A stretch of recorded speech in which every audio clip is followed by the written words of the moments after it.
Well, today is June 26th, and we all know what that means. That means today is, of course, New Japan Pro Wrestling and AEW Forbidden Door. We're all excited with all the matches that have been set. I'm just, whew, I can't believe how far we have been waiting for this moment to happen, the collaboration between both companies. But first things first, we're going to review other wrestling shows. One is ChocoPro 240 with 3 matches. Once again, we get second day with audiences. And of course, we got the latest Stardom event, Fight to the Top. We have 2 cage matches that I believe this is one of the most craziest matches I've ever watched in my entire life.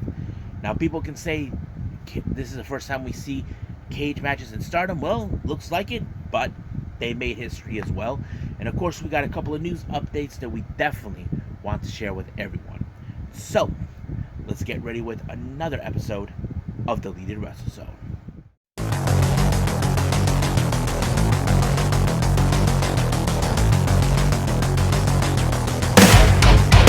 Are you ready? Get up, get up!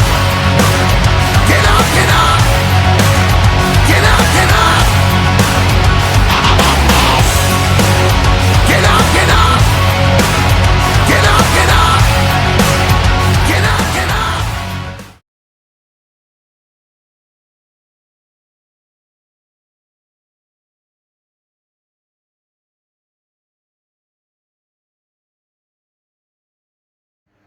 Welcome everybody to Deleted Wrestle Zone, all things that is pro wrestling with AEW, NXT, New Japan Pro Wrestling, Impact Wrestling, the National Wrestling Alliance, various promotions, wrestlers, matches, and championships. I am your host, Gerard here. So, let's begin with ChocoPro 230. Now, we have 3 matches. Once again, we got audiences for a second day in a row, but this time, we see what we have. Our first match, we got Yuna Mizumori taking on Shino Hagane. Now, Shino said that he's going to put Yuna Mizumori less than 10 minutes, possibly try to get it quicker. Now, Hagane, is an impressive wrestler. If you guys ever seen him, he does have some submission experience. But however, will Yuna Mizumori try to get away with him, because she is a powerhouse if you guys ever seen her? But however, every single moment you see Shino try to put the submission tactics onto her, it seems like it worked for a short time, but was able to escape. But so Hagane was not able to keep the match less than 10 minutes, like he's probably hoped for. But however, he was able to apply some submission tactics and forcing her to tap out. So I think it shows Shino doesn't play around. Now, our next match, we got Chiko Shikawa teaming up with CDK Masahiro Takanashi, taking on the Best Bros, Mei Shruga and Balinaki. As you know, I've always loved watching these guys. But however, as Mei Shruga goes out, tries to do this and that, she's trying to determine why is, Chio is teaming up with, of course, with Masa, because we know who Masa teams up with most of the time, and that is his CDK buddy, Chris Brooks. But however, he's already booked for another match. But it did happen. I have to say it was a pretty good match. Many of the tactics that Best Bros have used, techniques that helps them make sure they stay on top.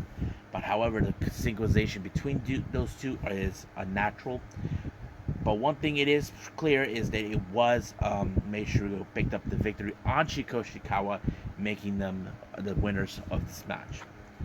Now, our main event, we have Queen Konamachi, consistent of Antonio Honda and Tokiko Kirihara. Now, if you guys know this or not, Emi Sakura is a big fan of Freddie Mercury, aka the lead singer of Queen. Both Honda and Kirihara decided to dress up as Freddie Mercury, and Emi Sakura was not amused by what they were doing. And of course, they were singing a lot of their songs, trying to get her riled up. But the audience question is, did it work? Well, that's yet to be seen. Unimpressed, all of that, and you know how that works. However, every single time they try to do something, they do the little Queen music here and there, but it never works, But until we get the We Will Rock You, that's what it does work. But it was, of course, the Queen's Gambit that gave Chris Brooks and Emi Sakura the victory. So I thought it was a pretty interesting match to enjoy. Now our Jonkin tournament, well, I was surprised that Best Bros didn't make it near the egg tarts, but it was, well, egg tarts they did because I did not anticipate it. Basically, also CDK did not made it through. Emi Sakura they made through, but the one person who I did not anticipate the most is Chiko Ishikawa, so she picked up the victory by becoming the winner of this Jonkin tournament. So I think that's pretty much it right now with ChocoPro, and I believe we got, of course, Stardom's fight to the top. I'm excited for that, so let's get to it right now.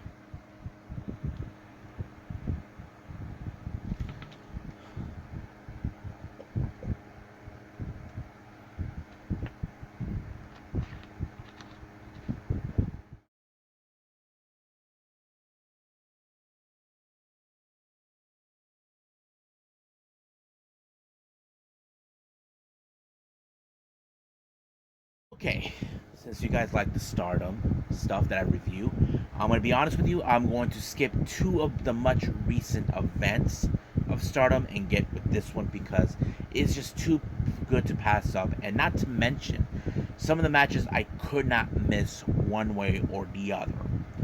As you know, this is one of the most interesting matches we have. As I mentioned, Stardom makes history by having a cage match. Well, two cage matches. And of course, the artist belts are on the line. But right now, let's get started from the beginning to the end. It opened up with, of course, the three-way match.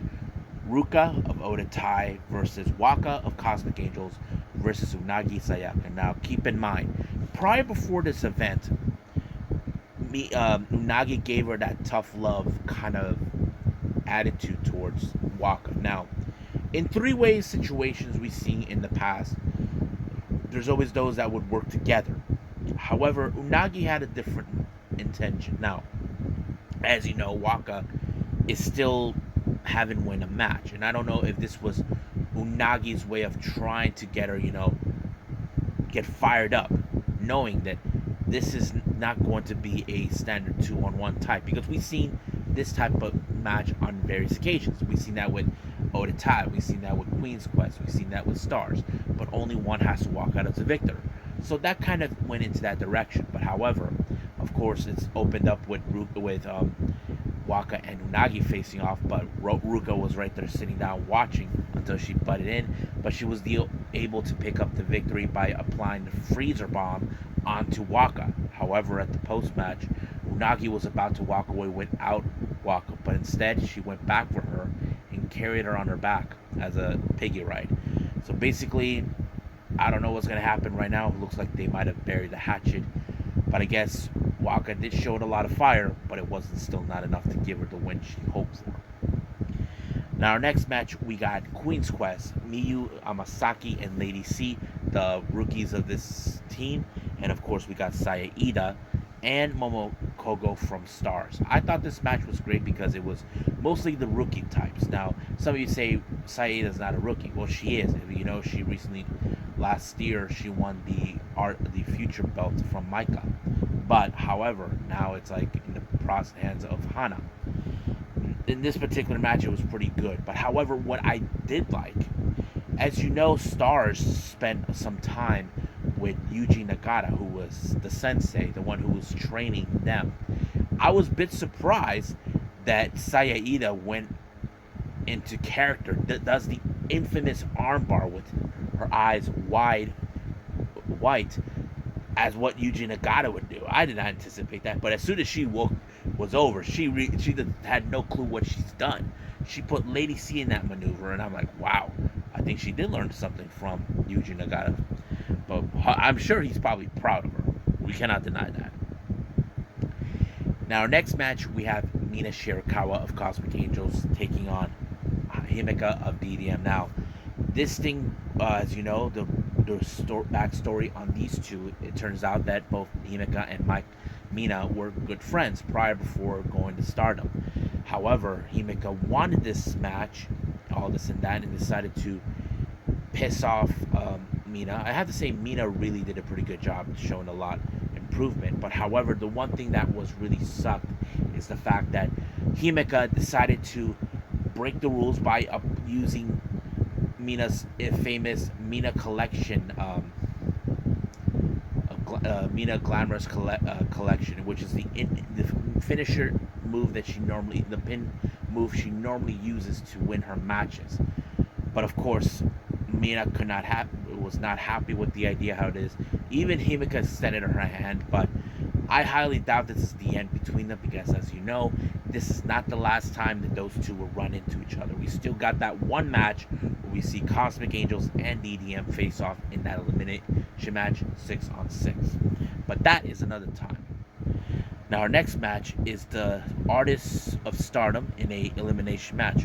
We have God's Eye, consistent of Amisori, Mirai, and Suri versus DDM's Mai Sakurai, Maika, and Julia versus Oda Tai, Saki Kashima, Starlight Kid, and Momo Watanabe.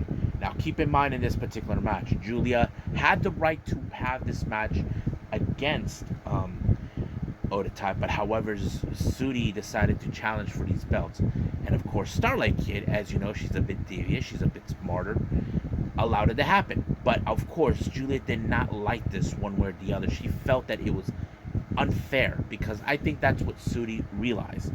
She thinks that she deserves everything. But right now, the only thing that both DDM and God's Eye need to understand, does Oda Tai have the advantage? Do they can play smarter here in this particular game? But however, in this particular match, I was a bit surprised how it turned, where of course Suri, Julia, and Starlight Kid were eliminated. Well, Starlight Kid sacrificed herself along with the two of the stronger leaders of both God's Eye and DDM, giving the others a chance to push forward. But however, but all of a sudden, the next thing we have is, of course, another situation just like that. We have, of course, Maika and Mirai were eliminated by Momo Watanabe, but however, Momo got eliminated herself. So that leaves Mai Sakurai, Amisori, and Saki Kashima. But I was impressed with Kashima, how she was able to apply the finisher move that Julia claims it does not work on anybody. It did work. She pinned both Mai Sakurai and Amisori to retain the titles. But however, it's still unclear who was going to be the next challengers. And of course, they welcome it. Now, our next match we have, of course, is the steel cage match between Natsupoi and Tam Nakano. Now, these two ladies known each other for many years since their time with Actress Girls. They were really close friends, but during time when Tam left, it kind of put Natsupoi in a seat where she was left behind, watching how Tam had succeeded. It grew into a bit of jealousy between them. As soon as she arrived in Stardom and joined EDM, she even challenged Tam when she was the white belt champion, and she lost that match to her. But however, Natsupoi thinks that, Tam has lost the fire that she once had. But however, in this match, it was a bit more aggressive. Now the real question is, did Natsupoi knew what she was getting herself into? A cage match is no joke. Now, you can say Tam doesn't know what he's doing, but if you guys know this or not, Tam was involved in death matches in the past, so it kind of extremely qualifies her in this kind of match. But however, they use the cage as a weapon. Now, however, the rules, this is how the rules play. If you pick up a submission or pinfall, that gives the winner to try to escape the cage. But however, the opponent grabs you back and the match resets again. And I think it might have happened at least 3 times. But however, it was Tam Nakano who was able to apply the violet screwdriver onto Natsupoi and then pick up the pinfall, made her way to try to exit. But however, Natsupoi tried to catch up to her. But this is where the much devious part of Tam stepped in. She choked her in the middle of the air. And once she passed out, Tam was able to walk out. As soon as that happened, basically, she wanted to check up on Natsupoi, but at the same time, try to implore her to stop. We don't need to do this in our second match. But Natsupoi doesn't want to stop. She wants to go. She wants to make Tam real prove that she's not the same as she was. But however, is Natsuko really that crazy? Because during time she's been obsessed with it. But however, Tam was willing to do whatever it takes, even if she has to beat her twice. So if she beats her alone, if she beats her again in the next match on the 28th of June, then Natsuko may have to leave her alone. Now our next match is a trios match in a steel cage elimination, well, escape rules type of match. One thing I did like is both leaders of Stars Queen's Quest did not want to be there one way or the other. It's more like they did not ask for this to happen. So they were trying to be the first ones to walk away. But luckily it was Mayu Iwatani that made the first exit, and then behind her it was Sayakami Tani of Queen's Quest. And then after that we have Azuki and then Utami. But the last moments, I have to say, is between both Azumi and Koguma. The reason is these two ladies are the best high speedsters in Stardom, and I think it showed a lot of character. One thing I did not anticipate is how Azumi went to the top of the cage and jumped off to do a double stomp onto Koguma, and she might have hurt herself. I'm not sure. Hopefully she's okay. But however, I thought the moment happened again when, of course, we were going to see Koguma do the same thing, but no, she decided to leave the cage instead by jumping off, landing on the other people in the ground, and I thought it was crazy. I did not anticipate that. I was like, God dang, she must be crazy. But Koguma won the match, and Julia was like telling her, "You must be crazy." But I'm always surprised with the bear what she done. I'm like, wow. Azumi and Koguma are two of the craziest people, but Azuki is crazier than her too. But wow, I have to say, what a good match. But however, Koguma, as you know, she and Azuki are the goddesses tag team champions. Now they want to set their sights on to the artist belts, and of course, Starlight Kid said, if you can beat this match on the 28th, then we'll consider it. So that kind of goes in that way. So we'll see what happens on the 28th of June. I can't wait to see it.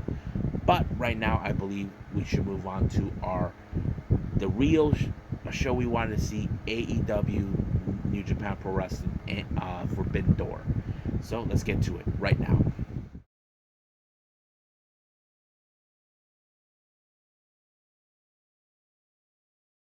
All right, we've been waiting for this. The Forbidden Door. Yes, folks, the Forbidden Door. I have to say it was the most amazing event I've ever watched. However, as you know, we did have the situation with changes, with injuries that kind of, changed a lot of things. But we cannot, overlook the fact it could have gone good if it didn't happen. But it went well enough to make a huge impact on the wrestling world. Now, normally we don't talk about the buy-in, but the reason is that we want to do this was the fact that there's some matches I definitely know we would have enjoyed the most. Now let's take a look at that. We have, of course, the Factory, Aaron Solo and QT Marshall taking on Chaos's Bushimon, Yoshihashi, and Hiroki Goto. Now this was one of those matches, like, it's so good because we've seen both Yoshihashi and Hiroki Goto. They are one of the most amazing tag teams we've seen so far in New Japan.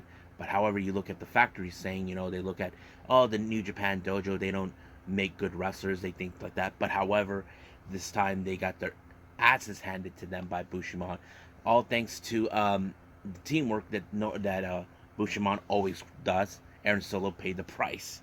Even if QT did the Diamond Cutter, it did not work. Hiroki Goto made sure of that did not happen. As soon as it was already applied, it didn't continue on. So they won this particular match. Now our next match, we have, of course, another Factory member, Nick Comoroto, taking on Everybody Dies. Yes, Lance Archer. Now this was one of those matches where it's like the battle of the big men. Now Kevin Kelly was not wrong. I mean, Nick Comoroto, he seems like one of those guys that could be in the G1, but since the G1 has already been set for this year, we can definitely see that there is a possibility he could go for next year. So we just got to wait and see what happens if he does give a good impression with the New Japan officials, the top management. As you know, I always say this: if you're planning to work with another promotion outside of the U.S., you have to give a good impression. Ninja Mac already did that with Pro Wrestling Noah, uh, and also Alex Zane, who just recently made a good impression in the Japanese wrestling scene as well. So I think that kind of fits into its pattern. But it was a pretty good match until, finally Lance Archer applied the black hole and boom, it was over. Now, our next match, we have Suzuki-gun, consistent of Yoshinobu Kanemaru and El Desperado, versus Swerve and Keith Lee. Now, keep in mind, these two are not in the same page, but they understand they have to win the match. Now, we do know that, they're trying desperately to make things clear that they have to keep on building up. And that's what they're doing. But I think the best impressive moment was Swerve, the way he took out Despy outside the ring. Now, he kicked him out of the ring. Swerve's Desperado's feet were still on the ring ropes, but what happened is uh, Swerve jumped off the ring and stomped him right in the chest, giving time for Keith Lee to pick up a huge victory for his team. But however, their celebration was cut short by Team Taz's Ricky Starks and Hobbs. As you know, they're trying to say they are a much better tag team than them, but of course they're not going to hear it, because they know that they could beat them. They just got to work their issues out one way or the other. Now, our last match in the buy-in, we have the Young Lions of the LA Dojo, DKC, Kevin Knight, Alex Coughlin, and Yuya Uemura taking on Max Caster and all three members of the Gun Club. Now, this is the first time I hear, if you guys saw how Max Caster always calls the Gun Club, mostly, particularly Austin and Colton, the Ass Boys. Kevin Kelly was like, wait a minute, I thought we're not supposed to say that. It's complicated. You may never know with Max Caster. But the one thing that led is that this match turned into a 4-on-2. What happened is Danhausen, as you know, he started the whole Ass Boys thing on social media or in the vlogs. He says that he had a gift for them, and it was a song that started out, "We're the Ass Boys."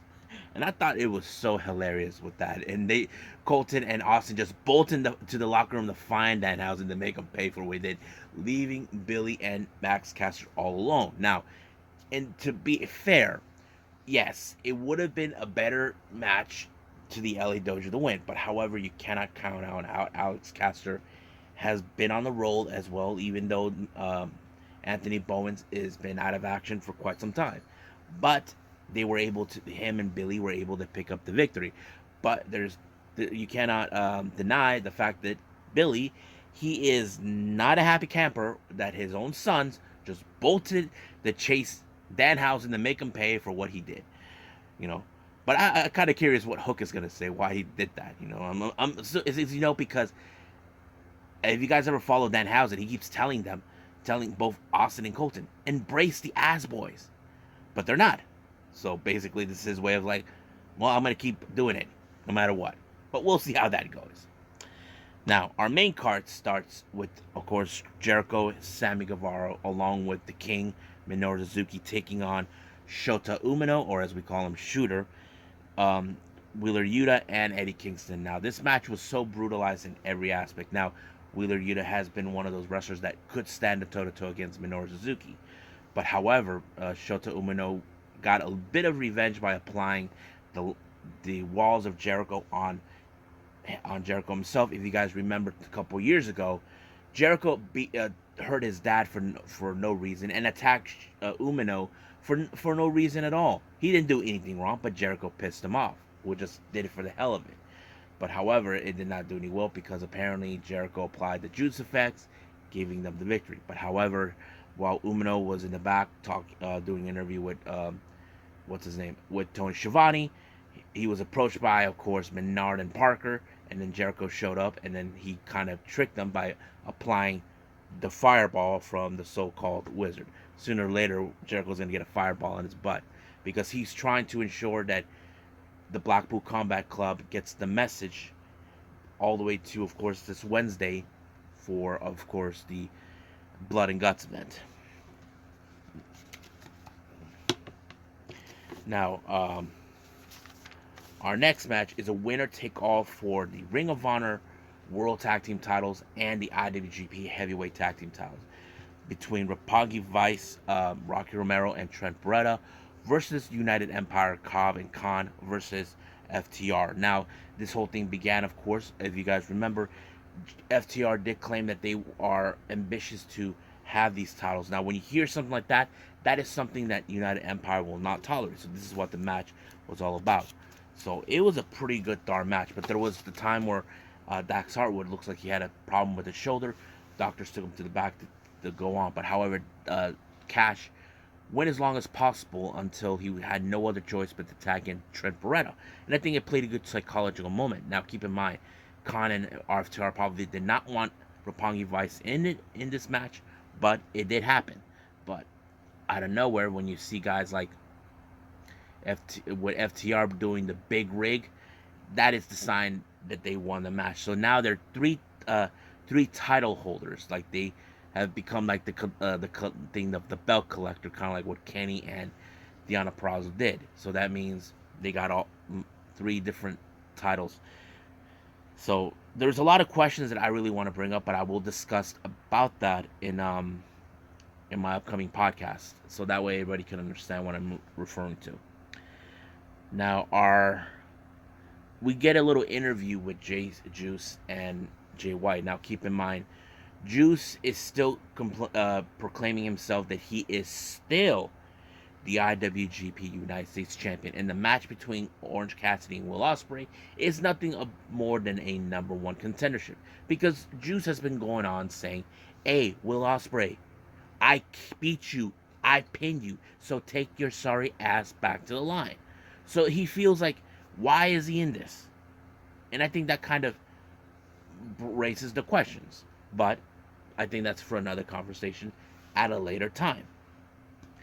Now, our next match is for the AEW All Atlantic Championship. Now, this is a brand new title that was displayed not too long ago, and we had a series of qualifying matches. So this we had Clark Connors, who replaced Tomohiro Ishii. He was runner-up to this particular tournament, and the qualifying versus Pac versus Malachi Black versus Miro. Now, keep in mind, Pac and Malachi Black hate each other. As you know, they've been, the Death Triangle and House of Black have been at each other's throats for months, and I think that kind of fits it into a pattern. But the real obvious question is, how is this going to end? Now, I look at the factors in certain things. Clark Connors, yes, he is a very talented wrestler. If he wins it, it'll be a great thing for his career and all this other that. But you look at Miro, who he is the common thread. He is a guy that you don't want to mess with. Someone who is willing to pick up a good victory. And I think that tells us a whole lot. But, of course, we cannot forget the feud between both Malachi and Pac. And I think that kind of tells it all. But what I did like is how Pac was able to pull a 450 splash onto Malachi Black, where he had Clark Connors in a submission. It did neutralize what's his name, Malachi, but it gave time for Pac to apply the brutalizer onto Clark Connors, that he had no other choice but to tap out. Now, our next match, originally we were supposed to have a 4-on-4 match, but things had to change. We had, of course, the so-called bad dudes with attitude, consistent of Shingo Takagi, Darby Allin, and Sting, versus one-time only Bullet Club, the Young Bucks, and El Phantasmo. But I think what I did like is how Shingo and Sting and Darby did get along great. And I think it shows us they can people can say they can coexist, but I don't recall any time of the Bucks ever working with Phantasmo before, because we know they traveled all over the world. But it was a pretty good match, not to mention some of the antics that we've seen with Phantasmo, and of course all this and that. But they were able to neutralize Hukileo as much as possible, who was their second. But it was, of course, as you know, there was a botch moment, like a brief moment where Sting forgets that he had Phantasmo right there. He had to confront him, because there was a moment where Phantasmo, he thought that the Young Bucks took care of Sting, so that kind of messed things up. But they were able to bring that back on track. But it was Shingo Takagi who was able to pick up a good victory and applying the Made in Japan. And you know what? And that gives them a good win. However, one thing I will take note: if you guys notice, Tony Schiavone showed up in this particular match because he always loves to call Sting's matches. And of course, Kevin Kelly, I think he calls this particular team Los Ingorbenables de Japón. I thought that was a good catchphrase. You know, I think it was pretty good. I mean, having Sting and Darby, because you may never know if Shingo is good friends with, has ever followed Sting in his career or stuff, because we know that Shingo does have history with the Bucks. If you guys know this or not, they met when they were in Dragon Gate. Shingo was in that particular promotion. So that's pretty much what we have now. Now, our next match is the AEW Women's Championship match, the only match in the women's division in AEW. I know some of you probably would have hoped Stardom would do it, but unfortunately, because I reviewed earlier the Stardom Fight to the Top, that was the reason they couldn't be there.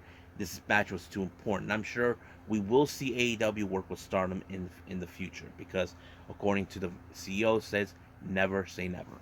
But however, this match is between Toni Storm and Thunder Rosa. Now, this was a very interesting match, but I have noted on certain times where Thunder Rosa used some of the techniques from Dustin Rhodes. As you know, Dustin is of course Thunder Rosa's mentor, and they're fellow Texans people. They're from the same state, and I think that's the whole thing. And you know, Dustin had taught her to be a better wrestler, a better person, and I think that shows a lot. Reason why is like he's passing some of his knowledge to his students, and I think that tells us a whole lot about her. But she did use that one move, I forgot what he called, to finish Toni Storm. I think the match was pretty good. You know, it could have gone better, but it was pretty good. But it was good.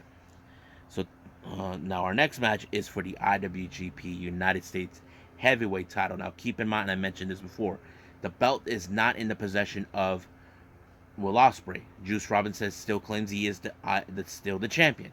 Now the obvious question does remain in this match: how will, of course, Will Ospreay deal with a guy like Orange Cassidy? Keep in mind, Cassidy is an unorthodox wrestler. He does things that are completely different. So, and I'm sure that's going to annoy Will Ospreay in every aspect, because as we know Ospreay is cocky, but he acts like he thinks he's the much better wrestler. But of course, he had Ozzy Open by his side, no matter what, to ensure that things go in his favor.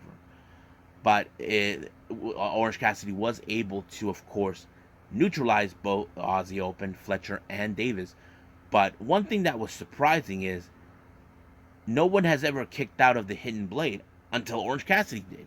But unfortunately, Will Ospreay did apply the Stormbreaker that allowed him to win the match. However, they wanted to take out Orange Cassidy once for all, because as you know, Will Ospreay claims that the wrestling world is messed up. It needs to be fixed by his empire.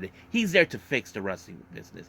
Roppongi Vice tried to save Orange Cassidy, but it wasn't enough until we saw Katsuyori Shibata. I did not anticipate that one way or the other, but I can take a guess why he's there. If you guys remember, when Will Ospreay appeared in LA for a New Japan show, he criticized Shibata, said negative comments. Even the Young Lions did not take it, and I think this is now like a long overdue payback. Do not disrespect Shibata, and I think Will Ospreay learned the hard way. Now, we can say, yes, he could be after the IWGP United States titles as much as we want, but there's the bigger picture. Keep in mind, Will Ospreay disrespected Shibata, disrespected the LA Dojo guys, because he claims that New Japan Strong will fail because of the LA Dojos. We don't know that. We've seen many wrestlers from the LA Dojo. They did a pretty good job what they can do in the ring. And I think Shibata felt it's time to get a little payback for what you did, bitch. And I think that's what he wanted to do. So if that's the case, that's what the story is going to lead. If I'm wrong, then I'll give myself a slap on the head. Now, our next match, well, this one is a one we've definitely been talking about for the last few days. Now, as you know, Zack Sabre Jr. A while back, he declared himself that he is the best technical wrestler in the world. He goes out criticizing Bryan Danielson for every reason. And then recently he said the same thing, that he's out golfing with the Blackpool Combat Club and all this. Now, originally we were supposed to have Bryan Danielson versus Zack Sabre Jr., but due to the injury that Bryan Danielson obtained not too long ago, he was not medically cleared. But however, he did say that Blackpool Combat Club has recruited a new member, and this is a guy that he trusts, that knows they can get the job done in both Forbidden Door and Blood and Guts. Now, a lot of rumors were circulating who that person could be, but it was exactly who we thought it was, or what many people already thought it was. It was Claudio Castagnoli, formerly known as Cesaro. Yes, folks, Cesaro, he's all elite now. So I think many fans are happy with that. I think that kind of tells us this was bound to happen one way or the other. And I think this was a pretty amazing match, because Cesaro does have a lot of the technical aspects that, Blackpool Combat Club needs. And I think that was a pretty good pick. And of course, you look at Cesaro, who is also one of the best technical wrestlers in the world. It would make sense that he would place Bryan Danielson. But man, the match was great. And I did not anticipate a whole lot with him winning the match, but it did help. It did happen. Cesaro won Claudio won the match, and now it's official. He is all elite. And I'm sure we're gonna have a lot of hate mail coming from the WWE loyalists saying this is a load of crap. But keep in mind, WWE wanted to turn this guy into an instructor at the performance center. That's something that many wrestlers did not, and we all hope that he become a world champion, but it did not. It's never gonna happen. Now, our semi-final main event. This is for the IWGP World Heavyweight Championship in a four-way. Adam Cole, Hangman Adam Page, Kazuchika Okada, and Jay White, and Geto was there too. So this is one of those matches that's like this, simple. Jay White did not want to wrestle none of these guys who he believes they're not in his caliber one way or the other, but the fire was set. So basically, Adam Cole gets what he wants, so does Page, and so does Okada. But this match was so intense, but there was a bit of a botch if you saw that. It turns out that Adam Cole did got hurt, and I think the advantage was Jay White picked up the victory. That kind of felt like, a really messed up win in certain ways, but you got to keep in mind, we don't know how extensive the injury Adam Cole is, but hopefully he's okay. But the real question does remain, who could be the next person to dethrone Jay White, because he claims this is still his era. But there are others out there who would want to take that title away from him, and that's something we can wait and see that's going to happen. Now, our main event is for the AEW Interim World Championship. Jon Moxley versus Hiroshi Tanahashi. Now, for 3 years, Tanahashi has been, well, according to Jon Moxley, ducking him. So basically, it was what it was. Like, he wants to be the ace. So it's more like trying to obtain the throne, or in some sorts. But the match was so brutal. Moxley was bleeding out, all this and that, until, Moxley applied the Death Rider onto Tanahashi. 1, 2, 3. He is now the interim champion. But however, the party was cut short thanks to the arrival of Jericho and Garcia. As you know, they're trying to soften Moxley up before their Blood and Guts, and then Eddie Kingston shows up, tries to help. Then here comes Yuta, Santana, and Ortiz to give the helping hand, and here comes the rest of the Jericho Appreciation Society. But the best for last was Claudio. Oh man, you saw exactly what happened. He put Parker spinning around in circles. So right now, I think the Jericho Appreciation Society should be worried now that Claudio's involved. But the only problem is, it appears that there's some bad history between both Kingston and Claudio. But the real question is, can they just put this to the side and just win? Because remember, It was Eddie Kingston that nearly cost the match for Bryan Danielson when he was about to lit Jericho on fire. And of course, Eddie Kingston called Bryan Danielson, he's nothing but a judgmental bitch, which it's true, but that's how Bryan Danielson is.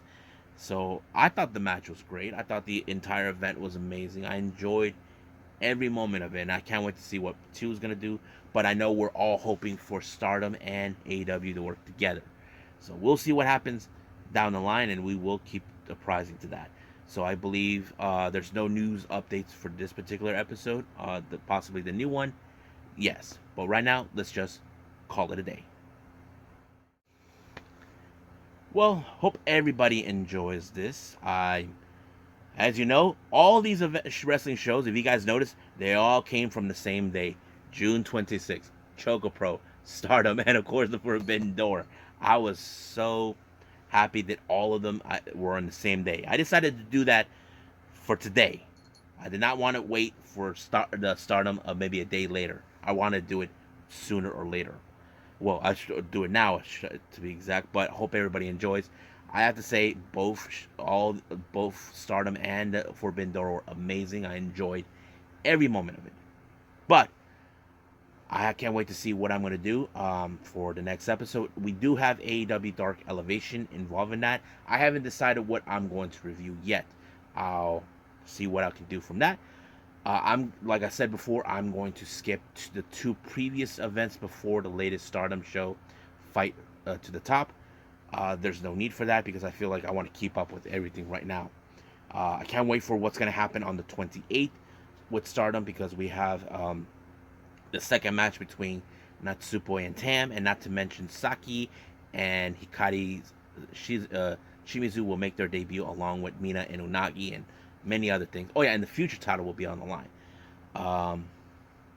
But we'll see what happens. But for now, I'll see you guys on the next DWZ time. Same DWZ channel. I must bid all of you adieu. So, goodbye. Mwah. And have a nice day. Bang.